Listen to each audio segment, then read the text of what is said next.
It's good that Germany's growing and France is growing and Brazil's growing because now the whole world grows. Or time to sell U.S. stocks because they're growing and they're going to be better values for our money. They're going to attract more foreign direct investment and capital.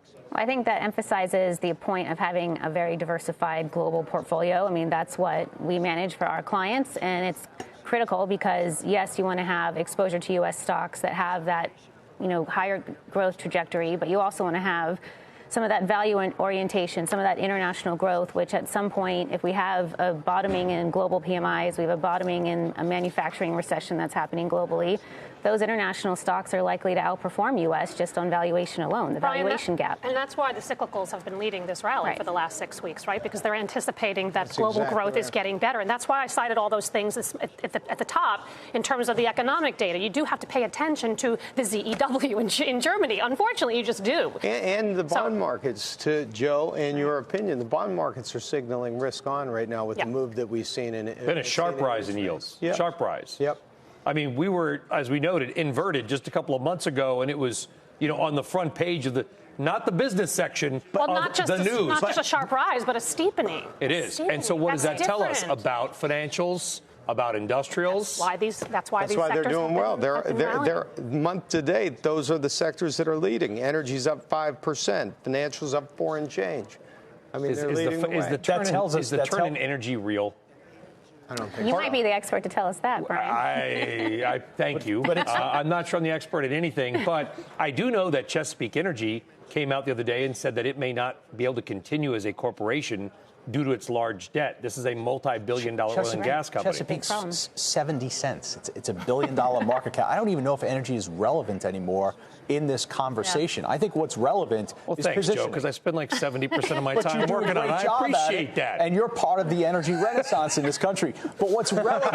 I'm part of the energy renaissance. Thank you. What's relevant is that markets were positioned for recession on Labor Day. Yes. We are now 2 months later. We are unwinding being positioned for a recession.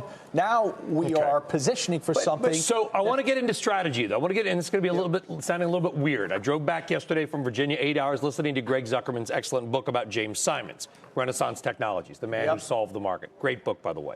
Good and their whole thing too. is buy high, sell higher, in a way. I'm summarizing, but it's follow the trend. The fundamentalists are buy low, sell high. If you're buying low, the only thing that even appears kind of low right now is energy if you're doing some kind of fundamental analysis.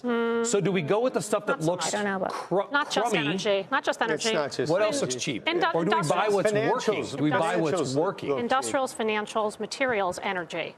It's interesting because that Bank of America report today that came out. FOMO, fear of missing out. Fear of missing out. They weren't buying industrials or energy. They're buying everything else, which is interesting in itself. To pick at financials. I just think that there's opportunity. I think when Caterpillar goes up on a really horrible print, I think that's very, very telling. And a lot of the industrials have done well. And a lot of them have done that. But you see my point, though. Do you buy what's working because it will continue to work? It depends on the time. I think in this case, yes, you're going to buy. Time is right now, Rob.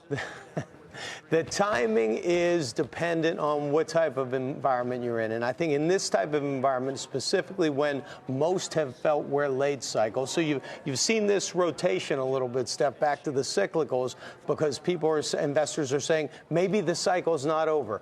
But I think you're going to get definitely a slowdown. And in that type of environment, you're going to want to own where the pockets of strength are. The consumers are strong. You want to continue to own those. You might want to throw some mean reverting categories in there that are cyclical. I mean, some of the international names are cheap. We're not doing that yet. We're not chasing the cyclicals that some others. Well, your point of the consumer is exactly the point I was trying to make, which is, do you sell the winners? No. Or do you double, not I don't want to say double down, but you continue to own the winners.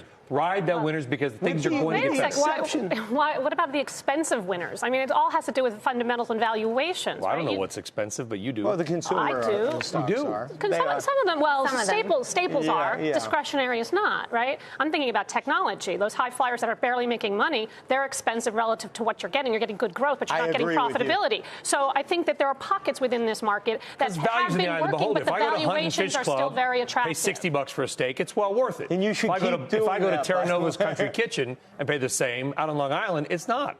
Well, let's focus on the industries that are actually still under disruption. Yes, the markets have had this incredible rally in all these industries. They're cyclical or having this rally.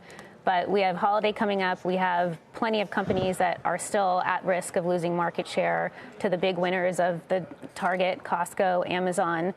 So there's still disruption to be had within the industries of these sectors. And I think that's important to note, going into this period where we have such high markets.